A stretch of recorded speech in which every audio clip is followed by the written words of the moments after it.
Welcome to SAC news.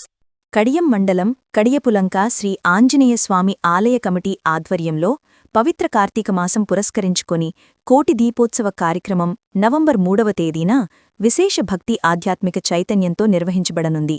ఈ నేపథ్యంలో ఆలయ కమిటీ అధ్యక్షుడు పల్ల సుబ్రహ్మణ్యం వివరాలు వెల్లడించారు. ఈసారి కోటి దీపోత్సవాన్ని మరింత వైభవంగా భక్తిపూర్వకంగా నిర్వహించేందుకు ప్రత్యేక ఏర్పాట్లు చేస్తున్నామని తెలిపారు.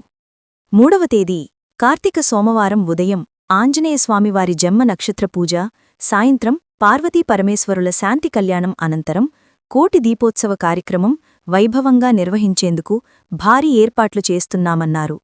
దీపం వెలిగించడం అంటే కేవలం అగ్ని కాకుండా అది మనిషిలో అజ్ఞానాంధకారాన్ని తొలగించే జ్ఞానప్రకాశానికి ప్రతీక అని పల్ల సుబ్రహ్మణ్యం అన్నారు. శ్రీ ఆంజనేయస్వామి ఆశీస్సులతో కడియపులంకలో భక్తి వెలుగు వ్యాపించాలి.